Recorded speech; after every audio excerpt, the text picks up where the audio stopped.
And welcome into the Coaches Show with Dan Hawkins, Scott Marsh out here along with Scott Barry. We are on the MU today here on the campus at UC Davis. It is the first day of classes.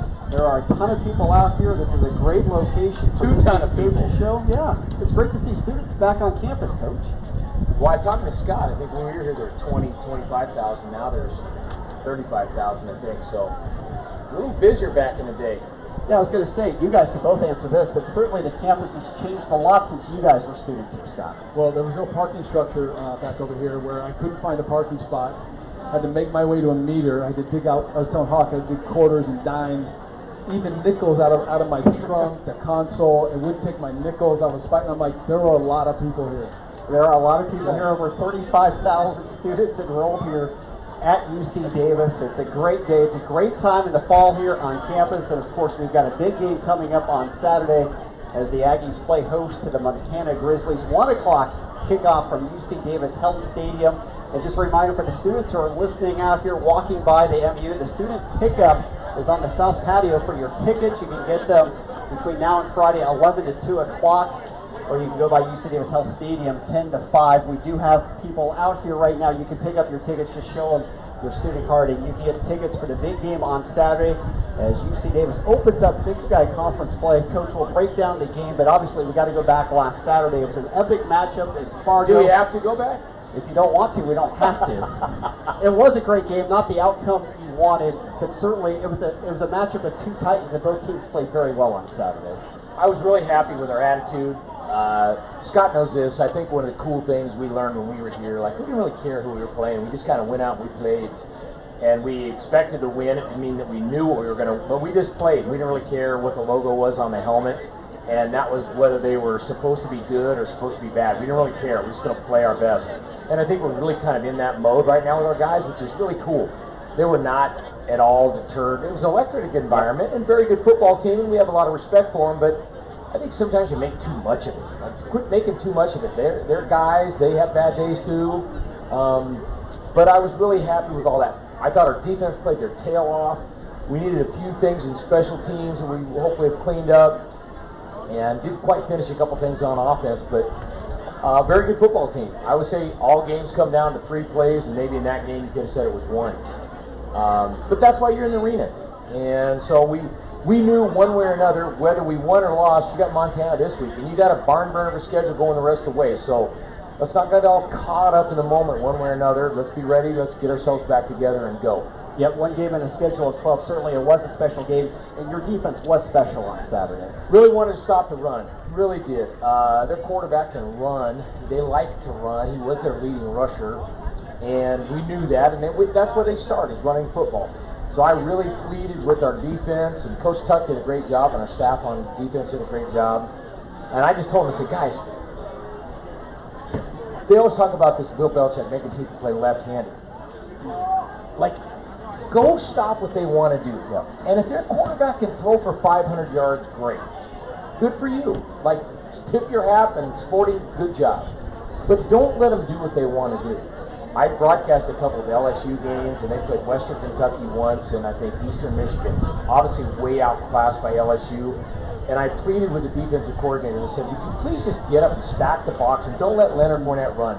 Just make him throw it. Please take him out of the game. It's not in a mean way. Just eliminate that and see what happens.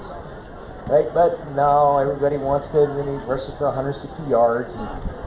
But I thought our defense played great. Really good pad level, got after it. Did a nice, caused a turnover, and really a couple of the one touchdown they got after a long punt return, and then of course we threw an interception and then we converted off of that. But our defense played great. Yeah, your defense held up for a team that averages over 300 yards on the ground. You certainly kept them well below their average.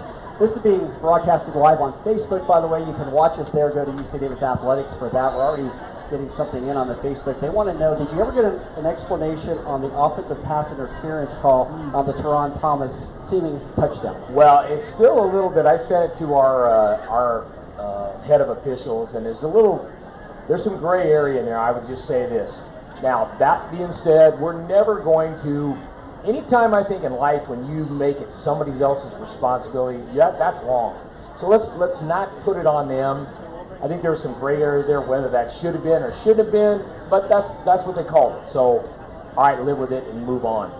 Yep, absolutely. It was a key play. The second quarter sure looked like a touchdown at first glance, but obviously it was called back. Now, Scott, I know you watched the game. You were able to listen to it as well. Yeah. Your thoughts, your takeaway.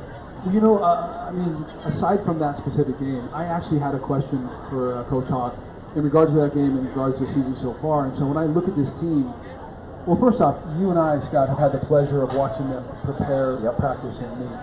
And when I see the process they're engaged in, it's such a sophisticated, smart, detailed process. It has to produce results sooner or later, and it has produced results. And so when I look at the team, it's funny, I was thinking this analogy, I was thinking of several analogies, because I know Hawk loves them so much. I was thinking of a painting. You have a painting. Yes. It's almost perfect. It needs a little more green, but you can't put too much green. And so I was going to ask him specifically about this team. I see a team that's been brilliant at all phases, at sometimes the same time and at different times. I see a team on the verge of finding its kind of personality and breaking out. But it looks to me like it's a very minor adjustment, like the glass is 90% full, not half full, half empty. And so I wonder if it takes the art of coaching to coach that team. You want to say the right thing just to give them that last little piece, but you don't want to say too much because you don't want to mess up a good thing. Do you, coach, say, hey, just stick to what we're doing? Do you tweak it a little bit? Like, how do you coach this team? Because it's a great team. We have tweaked it a little bit in how we meet, how we practice, and what we're doing just a little bit. I don't think you just ever totally leave it alone. You know, when back in the day when we started 1-4, my first year here, your sophomore year, my junior year, when we started 1-4, there were some pretty long goal line periods. There was some pretty so I don't think you just say, well, it's naturally going to happen. But I think the way we've been meeting and the way we've been practicing and our emphasis is on those little things and getting our guys to take stock of that. And I fully think that they have, but it's a fine line. You don't want to come out of that game and say, oh yeah, well, hey, we did the old college try. You need to come out and say, hey, we did, and that's good, but let's go the next step and let's be willing to own that. We're here with Coach Hawkins. We're on the MU. It's the first day of classes here at UC Davis. Finally, the fall quarter has started, Coach. And just talk about for you, now football players, you're back in class, and you've kind of been preparing for that the last couple of weeks, but just talk about now truly the balance between school and sport. Yeah, I think in some respects, I don't know about you, Scott, sometimes when school started, you're like, whew, finally. I mean, you're just playing pro football forever. You're kind of like, you're just happy that there's a little bit of change up in your schedule. Now, the thing that's a little bit different for us than when we played here, we have the hour limit, so when your season starts, you have to get into that groove, so you can't do the extra things that we used to do back in the day. Wait, I don't know the hour limit. What is hour limit? So, yeah, there's 20 hours in a week, so you have to structure once you start playing your season, you can't have them more than 20 hours during the week. So back when you and I played here, we just kind of kept going, all hours, we just kept going. You can go watch film anytime you want. You can go do, you can't do that. Yeah, we'd go out, remember we do Skelly, we walk here, all that kind of stuff, but you can't do that anymore. And there's probably good reasons for that. These guys are in such better shape than we were. But on one hand, I'm happy that school started. It's part of the collegiate experience. I told them, get out and connect with people. I'm always amazed. Just look at up and down here. You've got the water ski team, the nursing club, the snowboard club. So there's so many people here. Just go out. Yeah, I see you guys. There you go. Are you coming to the game this weekend? Okay, nice. I used to water ski. I grew up water skiing. I had the first Maharaja wooden ski. The first one that they made. Nice. Wow. Yeah. Okay. And the first fiberglass. I still have it at home in his case. But get out and connect. Get out and connect. Don't live. I always tell them, hey, Steve Jobs is out there somewhere, and I know he didn't even go to college, but there's so many cool people from a lot of different places, and go out and connect and meet people and learn and really invest. I know there's a lot of people, but connect. Get outside your box a little bit and think about some other people in your class and meet some other people and fraternities and sororities or other clubs, other majors, and that's a cool thing about Davis. So I want our guys to do that, and all those people should do the same thing. Yeah, as you said, there's 35,000 great people on this campus. Certainly embrace all of it. Said it in your press conference on Monday. You also said, I wanted to follow up with you, that there's a big difference between being great and excellent. You kind of talked about that after Saturday. Can you follow up on what you mean by that? Well, it's a little bit of the Collins, good is the enemy of great, and to some degree, I think perfection is the poison for great. But the difference between average and good, I think, really is like this. The difference between good and great is like that. I mean, it's exponentially, and it's to some degree harder because we think, well, we just did a good job. We showed our guys the clip. You guys watch the movie Whiplash? Have you seen that movie? I've seen it, yes. Okay, so you know the part where he's talking about good job, like good job is the worst, and you got to put it into context a little bit. But sometimes you have to get yourself, I think, no matter what it is in marriage or life or football, that you kind of go, well, it's not just I did most of things okay and I'm okay with that. It's trying to capture more ground, and that's what you have to do if you want to be good. And again, Scott knows this. When we were here, it was this way. We were in Boise, but a lot of teams go, "Hey, we almost beat you guys." You go, "Yeah, you did. Right. Yeah. You almost did." But there's a difference between almost and it's not that you're trying to again focus on the product, but look at for us. How do we do in the red zone? How do we do in short yardage? What about the penalties? What about some special team stuff? Yeah. So we've got to clean that up and be willing to own it and clean that up, and then you get to that next level. Yep, absolutely. There's a reason the Bison have won 25 straight now. They know how to win close games, but the takeaway, Scott, I think, is that UC Davis, not that they had to prove it to themselves, but I think they proved to the country that they can play with anybody at the FCS level, anywhere, anytime. I agree with you. I'm gonna divert just a little because I don't think they needed to play the Bison in North Dakota State to prove that. Right. I think they already know that. I don't think they did. I think from a national Yeah. Okay, I standpoint. get you. And I'm not trying to I'm not trying to argue with you. The only thing I'll argue we're on the about same page. Do it. Go ahead. is my prediction on the last show when I predicted an interception and it didn't happen. And he hammered me the whole time about it. Well, he tried to carry over the prediction to the second half. I said predictions only can go I'm like, so that guy's far about in to so throw- many series. That guy's about to throw a pick. And he almost did. Anyway, so I would say this. I think on a national stage, but I mean, the Cal game, if you're a football guy, if you watched the Cal game, Yeah. that game was a lot closer. Was it 27-14? 13, yep. 13. There's a couple plays in there. You're 2-2. What does that mean? You played two really good teams. Yeah. And so that's my question, Hawk. Like you get a team that it isn't really 2-2, but they are 2-2. So you got to own 2-2, and then you have to realize that you're doing a lot of great things. And so on the national stage, I think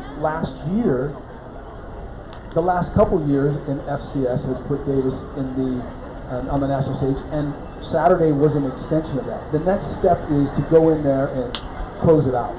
Like you come in, we're coming to close this thing out. We defend home. Nobody beats us at home. Like that next phase where you're just like, you're not a killer, but you can close that thing out. You provide the knockout punch, that thing. So I think we have that, have the potential that did it and can do it.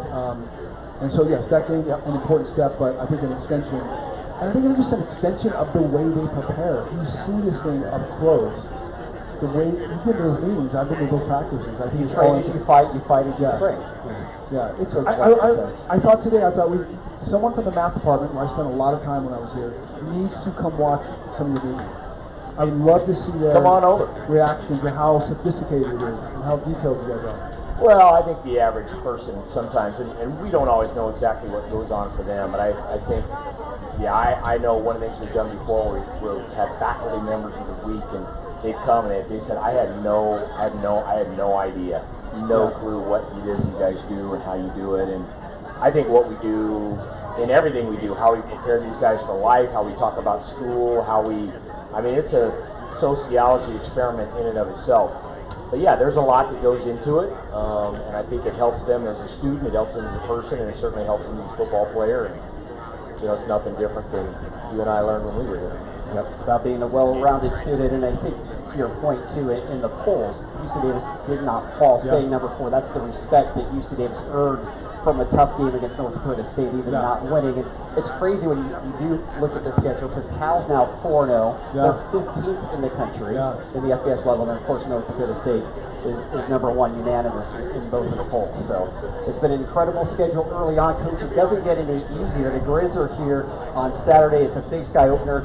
Obviously, every game's a big game. This is a big one coming up on Saturday. We'll talk about that, but first we want to branch out a little bit. Since we're here on the MU, we're going to bring in Justin Hurst, who is the ASUCD president. We're going to talk about life on campus, everything going on with the student body. That's coming up next. Again, we're on the MU. This is the UC Davis Coaches Show with Dan Hawkins. And just a special reminder, again, you can pick up your tickets for the game on Saturday. So if you're out here, you're walking by, we have interns out here, just show them your Reds card. You can get your tickets for the big game on Saturday. Coach, I know you want a huge student body there at the game on Saturday. Hey, running of the freshmen, they got a big concert going on Friday night. Yeah, let's all get there. It'll be a great time. 1 o'clock, Saturday afternoon, your first Saturday at UC Davis. Come on out, be loud, be proud, be fun. Yeah, but I know there was a great event on Sunday night too, kind of a welcoming event for everybody. Yeah, there were about, I don't know, 10,000 people in the rec hall. That's a pavilion, but I don't call it the pavilion. I always call the rec hall too. That's the rec I hall. get busted for it. Yeah, and I'm still always going to call it the tomb, because I don't care where it goes, it's the tomb. But yeah, and it was a great event put on by the athletic department. Our players were there, a lot of teams were there, did a great job, got the students fired up, and hopefully we get them out there. That's awesome. All right, so we'll take the break. When we come back, Justin Hurst will join us. Again, this is the UC Davis Coaches Show live from the MU right here at UC Davis. Day. It's the first day of classes. This place is buzzing. We want to talk about student life and everything going on as well. It's not just a true football show. And we have ASUCD President Justin Hurst with us. Justin, thanks for coming out here. Thanks for having me. Yeah, so you got to be excited. School's back. Oh yeah, definitely excited. I'm going to my 5th year, so this will be it for me. All right, so 5th year. How many units do you have to take? Actually, I can have a pretty light year this year. I'm only taking 13 units this quarter, and I'll be a part-time student by spring. Nice. That's good planning right there when you can do that. And obviously, you're going to be very busy anyways, being ASUCD president. First of all, just talk about ASUCD and all that incorporates. Sure. So ASUCD stands for the Associated Students of UC Davis. We are the student government here on campus, representing all 30,000 undergraduate students, but we're also a lot more than just student government. We run 20 different units, from everything from Unitrans, which is the bus system that runs throughout the town, to the coffee house right behind us. And we also run the Entertainment Council, which is putting on our event Sunset Fest this Friday at 6 p.m. Yeah, that's a lot of stuff. Oh yeah, that's just 3 of the 20. That'll keep you busy. Oh, definitely. What made you want to run and become president? I got involved with ASUCD 3 years ago. I went through the commission process, which is basically just an aspect of the legislative branch I don't need to get into. And then, I realized that our association is in a time of crisis right now, more or less. And I feel like with my experience, I wanted to do more to help. So when I was asked to run, I jumped at the opportunity, and I don't regret it. That's awesome. And obviously, you've got to be elected. It's like anything else. You have to run. You have to earn votes. All of those things. Talk about the campaign. Sure. That was new for me.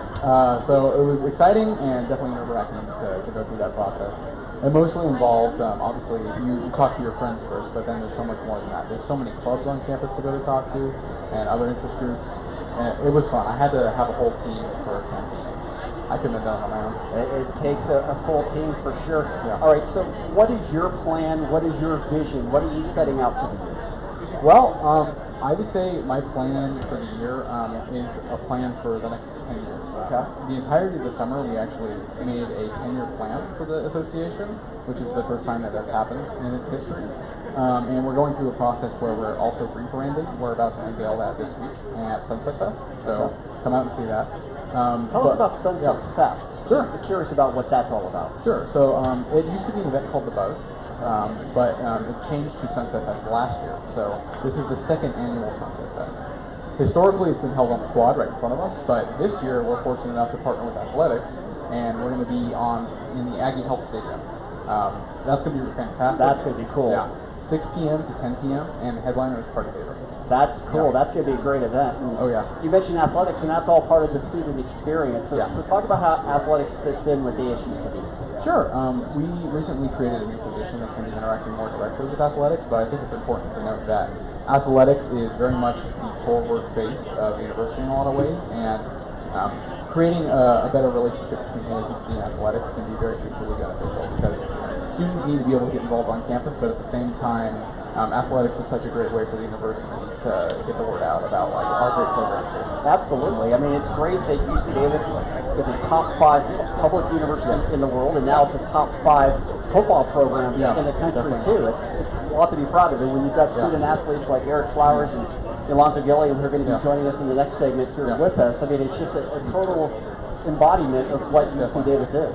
And I gotta say, it's been particularly exciting for me, since now I'm the 5th year, to see the university's athletics program grow and succeed so well. Isn't it cool? You know, you make the NC2A tournament, and men's basketball, women's basketball this past year, football making it to the playoffs. And you have a coach like Coach Hawkins who embraces total student life and isn't just solely focused on X and O's. I mean, people here get it. Yeah. You know, it's about the total experience that you see in this. Oh yeah, and from what I can tell, it's a more holistic experience for the student athletes too. We want scholar athletes, not just people that play sports. Yeah, totally.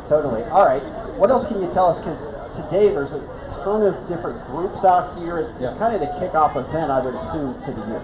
Yeah, more or less. It's actually, I run one of the RSOs. Fortunately, we weren't able to get a table, but it's incredibly competitive. You couldn't get a table? You're the AHC president. You couldn't even get yourself a table? Well, I didn't want to, abuse my privilege or anything like that. Wow. But no, this is great because it's also rush week, so Greek life is turning out, and this is probably the single best time of the year for new students in particular to get involved on campus. Yeah, no, it's cool. I remember, because I was a student here too, way back when. I remember that first year and moving into the dorms and just getting acclimated to everything. It's a little bit overwhelming. When you have events like this, it makes it so much easier, right? Yeah, and it's really exciting to be able to see what's out there because it's honestly really difficult with so many resources here at UC Davis to be able to navigate everything in one convenient location. Yeah. All right, how about for you? You said you're in your 5th year now. What happens after you graduate? What's next for you? Are you going to run for Senate? Are we going to see you in the California legislature? Where are you off to next? Honestly, I'm still deciding that. I know it's a little late in the game for me, but I'm probably going to take a year off, do a little traveling, and get some job experience. Knapsacking over in Europe? Or? Yeah, do the cliche backpacking. But I'm considering either going into law school to learn about public policy and either working on policy in that regard, or I don't know, maybe there's an assembly run or something like that in the future. Okay, I love it. Well, the future's bright. You can do whatever you want. What is your major, by the way? So I'm actually a double major. I'm international relations first. I'm just about done with that one, so I can focus on my second major, which is evolution, ecology, and biodiversity. That's quite the mix. Yeah, it's kind of nice. Don't have to worry about GEs. Then you got it going on. That's fantastic. All right, anything else anybody needs to know here before I let you go? Yeah, if anyone decides that they want to get involved on campus or learn more about what ASUCD is, they can just go to our website, just search up ASUCD UC Davis, and they'll be the first link that pops up. Perfect. All right, Justin, appreciate the time. Hope to see you out there Saturday at the game. Definitely. I will not miss that. Okay, cool. And a reminder for those walking by, you can pick up your tickets for the game. Just find one of the people around our UC Davis athletics tent, show them your student card, and you get your tickets for the game on Saturday. It will be a sellout, so try to get your tickets this week. You can get them out on the MU anytime between now and Friday, 11 to 2 o'clock. Justin, appreciate the time. Nice meeting you. Nice meeting you. Thanks very much. All right, that's Justin Hurst, the ASU City President. We'll take the break, come back. Yolanda Gilliam, Eric Flowers will join me. We'll talk some UC Davis football and get into the lives of 2 of the standout players for the Aggies next, right here on the UC Davis Football Coaches Show. And welcome back into the UC Davis Football Coaches Show with Dan Hawkins, Scott Marsh with you here. Scott Berry will rejoin me as well. Our thanks to Justin Hurst joining us, the ASUCD President. We're here on the MU. It's the first day of classes. This place is buzzing at UC Davis. And of course, we want to thank Club Rowing, the rowing club, for allowing us to be out here on the patio with them. Rowing, a big part of UC Davis, and we're glad to be sharing the patio with them. We can see they've got the big rows out, and I know those guys get up early and practice, and it's a serious deal. It's like full-time workouts, Yolanda and Eric, as we talked to Yolanda Gilliam and Eric Flowers. Have you guys ever thought about going out for a run? Man, I would think it's a workout. I mean, a workout. Oh my goodness. Back work they have to have. They get up at like 4 a.m. in the morning. I know you guys are getting after it early, but 4 a.m. That's a different world. Yeah, I might be a redshirt freshman year, getting up 5:45 for lift for Coach Burke. Yeah, that's no easy picnic either. Jeff Burke can work you guys pretty good, man. He can work you guys real good. All right, let's talk about, we'll get into Montana. Let's just look back to last week. You know, obviously, you're disappointed you didn't come home with a victory, and I'm sure you feel like, gosh, we could have won that game. You certainly had your opportunities and chances to win that game. Big picture, Eric, you guys proved, and not that you had to prove it to yourself, because I know you guys already knew this, but to the country, people looking in, you can play the very best, you can play them in their environment, and you can go toe-to-toe with them. You know, that's kind of the lesson there. And you had a big game with 9 tackles, and you know, I gave you the player of the game honors for what you were doing. The defense was awesome on Saturday. You guys had the game plan that stopped the run. You guys did that for the most part. I think it was just a good week of practice. Coaches put us in the right positions to be successful, and at the end of the day, like, they just kept us in check and just played balance and be able to reset every single drive was the biggest thing for us. Whether it was good or bad, just resetting. Yeah, you guys had the mindset you're going to stop the run.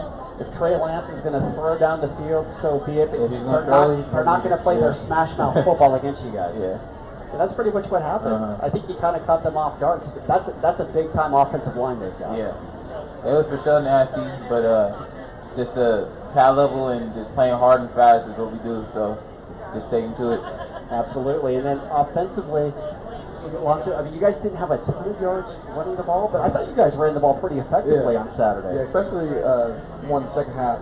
We popped off me and Swan popped off a couple good runs that put us down in scoring position to set up field goals or even score. So yeah.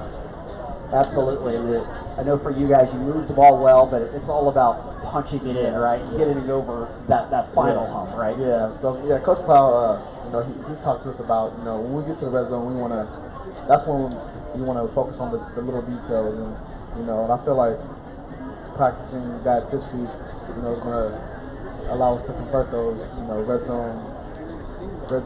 getting into the red zone to touchdowns. Yep, absolutely. So it was a great experience. Eric, just talk about playing inside that Fargo Dome. It was electric. Obviously, you played in Montana last year. That's a big-time environment. But this was indoors. That even adds another notch to the loudness, the craziness. Yeah, it was crazy because a lot of the new guys that we got on the team is just they never felt or seen anything like it. So it was fun to see how everybody else reacted. And then on top of that, just being able to be there and see the people in the stands talking to us, talking to everybody, it was a fun environment. It had to be a fun environment. I went out and looked at the tailgate section alone, and that was crazy outside. They take their football seriously back there. They are not joking around whatsoever about that. So it was a great experience. Obviously, a win would have made it better. But I think you guys come home feeling pretty good about it. At 2-2 overall, you look at your 2 losses. They're against teams that are now a collective 8-0, and Cal now ranked 15th in the country overall. So you've had a very tough schedule coming into it, and obviously it doesn't get any easier against Montana on Saturday. And let's be honest about it too, Lonzo. They want to come in and get some payback because they were embarrassed last year the way you guys put a beat down on them on their home field, those 46 unanswered points last year. They're talking about that right now. Yeah, I'm already knowing because we've talked about this on the offensive side of the ball. How we just kind of demolished their defense in the second half, scoring 46 unanswered points, and our plan is to do it again. We're going to know that they're coming in to try to get a little revenge. But we're just going to bring it back to them. So. Yeah, no doubt. And just talk about that last year, because you guys were down 21-3 at the half.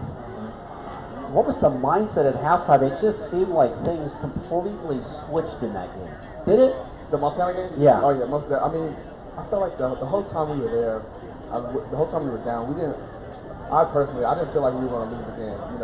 The reason why we were down is because it took us a quarter and a half to get our cadence down. They're loud up there. Talking about North Dakota State, they were loud, but not like Montana. Montana was a different loud. So it took us a while to get going, get our composure, adapting to the environment. But once we got a handle of that, it was all. Yep. It was all right. Yeah, and what's interesting about this matchup, you guys return on a lot of players, they do too. Or if you look at their offense, it's a lot of the same guys you faced last year. Same quarterback, same receivers, I believe. Almost all returning O linemen too. Yeah. So it's gonna be a fun game. It will be a fun game. And again, that's 1 o'clock on Saturday. Everybody listening out here on the MU, we want you to come out. If you're a student, by all means, pick up your tickets now. All you have to do is show your card, show them to one of the people around the UC Davis Athletics tent. You can get your tickets for Saturday's game. It should be a sellout. It's going to be a raucous environment. It's going to be a lot of fun to be home in a big-time game, Alonzo. I know. I'm excited for it. I just have a feeling this year that it's just going. The whole, having a good year last year, kind of put us on the pedestal of, a new culture towards UC Davis football, and coming into this year, I'm excited for our first home game during the school year. So yeah, I'm ready to do this. Absolutely. And Eric, how about school started now? So how does that change your schedule at all? Now I don't got as much free time, obviously, but no, I'm excited for school. I'm excited for it all. Just to get out, see different people. It's, during the summer it's empty, kind of lonely out here. So, get to see more people. Just go to school and football too. Still get to do it. So I'm excited. Now you're a cognitive science major. What does that mean exactly? It's kind of like I just tell people it's psychology. Just has to do with how your brain works, how you think, why you think that way, why you do certain things. That's what it is. Does it help you out on the football field? I haven't found a way to make it mesh together, but I'm working on it. I'm gonna find a way to do it. All right. You've played with Coach Tucker for a long time. You're the only guy who's been all 4 years with him, going back to LA City College. So talk about being with Coach Tuck and what that relationship's all like. Coach Tuck is my dude. He's been there for me since I was a freshman. Always believed in me, and I just really appreciate what he does for us as a defense. He just continues to put a lot of accountability in us and trust in us to let us do what we want and play free, play fast. Yeah, you guys seem to be just extensions of each other. You're the leader on the field. He's obviously the coach off the field. It's worked out well. Again, you had a great game on Saturday, a career high 9 tackles. Alonzo, for you, talk about offensively working with Tim Plow. Obviously, always ask. He works with the quarterbacks specifically. He's obviously offensive coordinator, but just how you work with Coach Plow. Yeah, I mean, Coach Plow is like a genius. He has the answer for everything. Once you sit down and talk to him and ask him questions about protection, pass concepts, he has the answer for everything. And the way he dissects the defense is, it kind of amazes me because I never really, before I got here, I never really heard people dissect the defense like that. And yeah, he's amazing. He is amazing. You're amazing in terms of getting in the end zone. You just have a knack for scoring touchdowns, whether it's on the ground or through the air. Just talk about that ability to know where that goal line is. I feel like it goes back to when I was little. My first year of football. I didn't really start. I didn't really play that much. So I took advantage of every opportunity and made me want to get into that end zone even more. So I kept that mindset the whole until now. So I feel like that's why I'm so determined to get into that end zone. Yeah. Now, talking about majors, biochemistry and molecular biology. What does your schedule look like now? So actually, I have I'm changing my major. You are? Okay. Yeah, so all right. I'm developing right now. Okay. All right. We got to get that updated. But yeah, biochemistry, it was no joke. That's a serious major. It's you definitely have to learn how to manage your time doing any classes, really, any college classes. Anything in Davis is going to be tough. Anything. No doubt. You have to learn how to manage your time and put football aside for a minute and focus on school. So. Yep, no doubt. And lucky for you, I've gotten a chance to know your parents a little bit. They are so proud of you, and it's great to see them. They are your biggest fans, as most the parents are. But it's great support you have with your parents at every game and all that stuff. You got to feel blessed about that. Most definitely. Yeah, my family is they're my rock for sure. That's why I come out here and do what I'm doing right now. So my family motivates me. Yep. And talk about playing with Jake. Everybody wants to know what it's like to play with that quarterback. Man, Jake, I can't even describe. He makes sure it's crazy because the quarterbacks have the most things going on at one time, and for me to be by him every play, the start of every play, he tells me what to do, even though I know what to do. He makes sure I I know what's going on, checks the protection, you know, and just to have a quarterback like him that, you know, is so good passing, but also good, you know, knowing the defenses and checking for protections, you know, just to put us as a team in a better position, you know, it means a lot. He's amazing. You know what? He's tough. He takes hits. Oh, yeah. You know, and he just keeps getting back up, and he knows how to avoid the sack. But man, he is one tough dude. Yeah, Jason Line, you can see it in his eyes. Just the way when he gets out there, he's focused and ready. He's a warrior for sure. He is for sure. And Eric, you guys on defense are warriors too. And you know, it's like collectively as a unit. Sometimes you get overlooked here at UC Davis. Everybody talks about how great the offense is. You made a statement on Saturday. I think most people within the program and close to it know how good this defense is. But just from a national level, you know, I was getting a lot of things from people calling me, man, your defense, they can play. They can bring it. You know, and that's got to make you feel good too. I just feel like, I mean, of course, a lot of people are going to talk about the offense because of how great they are, how great Jake is. He's damn good of a quarterback, but he also at the same time has trouble with us too. So we, as a collective, like make each other better, make each other get to that next level. So I feel like that's what makes us different. Yep, you guys make it hard on him in practice, and that makes him better. There's no doubt. All right, we'll wrap it up with this. Just thoughts on Saturday. We know it's a big game. Give us a couple of your keys. Just to go out there and ball out. You know what I mean? Not make the game bigger than it is, but it's a big game. But we just want to play like it's another game and put up a half 100 like Coach Clark talks about. That'd be nice. A lot of explosive plays. That would work too. Eric, what do you see as a couple of keys? Defensively, we just got to, our main thing is disrupting the quarterback, winning first down, and then just tackling. Okay. All right. Good stuff. All right. That's Yolonzo Gilliam, Eric Flowers joining us on the Coaches Show. Great to have both of you guys out here, and best of luck on Saturday. Looking forward to the big game.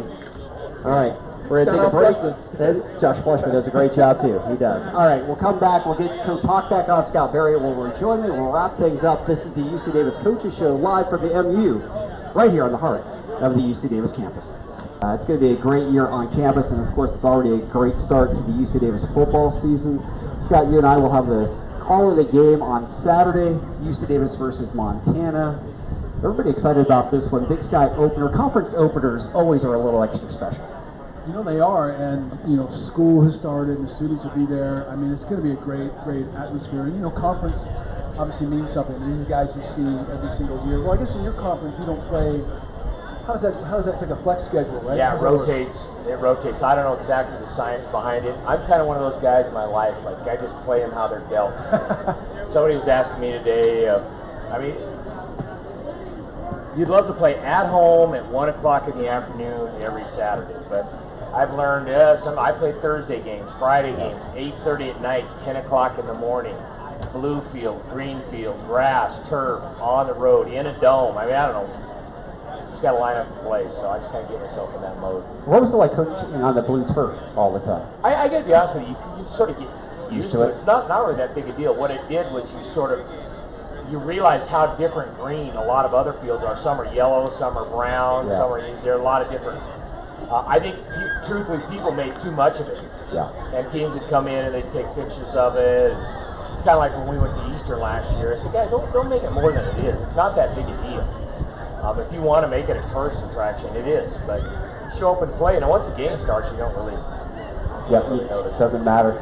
I know another coaching matchup with Bobby Houck, and you know him well. You guys have a lot of respect for each other, and that'll be fun for you to get a chance to see him on Saturday. He's been around in the West like me, and so he was at Colorado and just been around. And obviously, he was at Vegas, San Diego State, now back to Montana. He was at Montana before, so yeah, I've just bumped into him a ton around the road and coached against him, and yeah, I've known him for a long time. Yep, you guys have walked in similar circles, and obviously he's a great coach as well. Scott, as you look at this thing, and I know you're watching tape throughout the week too, what do you see as some of the keys for Saturday? You know, the first thing I do is I pull up their stats, and I was looking at Montana, and if you look at it, they're actually even in just about every category with their opponents. If you looked at average yards per game, the one thing they're uneven at is scoring. So they're at a 142 to 896. Everywhere else is almost dead even. Yep. And so I thought, okay, this has been an opportunistic team. got a quarterback who can run and throw. Yeah, read option for You sure. want to make him play left-handed, make his life uncomfortable. I would do that. As far as, offensively, I think that it's what Dan is talking about. This offense is kind of an identity of its own. I think Davis does its thing. Jake, I think, is playing great. There have been a couple passes here or there, but I was telling Hawk, I said, you throw the ball 35 to 50 times a game, you're going to get a couple weird plays, Right. like that screen play down in San Diego. But this guy's steady as they come, making great throws, averaging 300 plus a game. I think doing your thing offensively. I see this team on the verge of really putting the phases together. Played great, on defense last week and moved the ball on offense. So I think they're really, I don't want to go back to it over and over again, but the way they prepare, the process they're involved in has to bear fruit. Yeah. Well, Coach, you always come back. It's about the process. Yeah, and we just don't try to get hung up in today's Wednesday. Wednesdays is third down, it's red zone, and you got to be able to pick up the blitz, and let's take care of that. And let's get school underway. Tomorrow will be a walkthrough. We'll make sure we're buttoned up and everybody knows exactly what they're supposed to do, and we just really approach it that way. And there's too many big games and too many low games and away games and conference games, and so just show up and get ready and invest in that, and then just be able to cut it loose on game day. Yep. We really try to, I say overtrain, but you really want to empty the tank when you train, and then get geeked out during the week, and then calm down and perform on Saturday. That's really what we try to do. Yep. When you look at the numbers, and maybe that falls into the category of it's just reading too much into it. Obviously, you guys have been a great starting team. In the first quarter, you've outscored opponents 45-14. Montana, if you look at their numbers, they've been a great second half team, at least so far this year. Do you make anything out of that? Do you look at it when you break things down quarter by quarter, half by half? I think sometimes it's your adjustments. It's your mentality coming out of half. Strength coaches will get into that. I think it's a number of all those. Your energy coming out. I had a buddy that coached in the NFL for a long time, and he always thought the first kickoff was, did you come to play? And the second half kickoff was, did you come to win? And so, and everybody can make. But I do think there's something to be said about that first exchange right after the half. You need to work on that. You need to prepare for that, both as a staff and be ready to go, because that will determine a lot of what happens in that second half. I always thought that was the hardest drive, the one after the half, because you're all amped up before the game. You're ready to go. You get that good, probably at least a half hour warm up. But then you come in at halftime and you're sitting around. How long is halftime now? 20. It's 20 minutes. You come out, if your quarterback can throw the ball a little bit, that drive, that sets the tone for the second half. And I really admire teams that come out just blazing right in the second half. We take a little bit of a break in practice, and so we try to work on that a little bit. You got a little break, calm down, get a drink of water. Let's talk about some things. We call it the teach period, and then we go. So you need to get used to going after that period. Yep. It's going to be a lot of fun on Saturday. Coach, it's been a lot of fun being out here on the MU, and I know you embrace the student experience for your players as much as any coach in America. Yeah, it's the quality balance of life. It's why you go to college. There's a lot of environments and a lot of experience that you need to take advantage of, and we learned that when we were here as players. I think that's hard for some coaches to understand, but truly I think every Davis guy and every Davis coach gets that. Chris Peterson, Gary Patterson, even though he didn't play here, he coached here. Mike Bellotti, I think you just understand that portion of it. And I just had a little exchange with C.J. Spencer, who played here. C.J.'s playing ball in England and getting his master's for free in international business in Nottingham, England. And what a great experience it is for him. We had Ryan Green, who was down in Australia working at the Great Barrier Reef and helping a team. And Brock Dale played in Germany. But try to get these guys out and think about the experience as a whole. I really take a lot of pride in that, and I think you can be great at a few things at school and football and balancing your life. You can't be great at 7, but learn how to manage the important things in your life and understand that it's okay to turn football off and then go to school and then learn how to be here now. I really enjoy all that, and I think that is the good life, and I think too much obsession in any category is not healthy. It is not healthy. You have to learn how to pump the brakes and step back a little bit in anything. Yeah, embrace the moment and enjoy the ride. All right, Coach, thank you so much for the time. Scott, great having you out here. Looking forward to the broadcast on Saturday.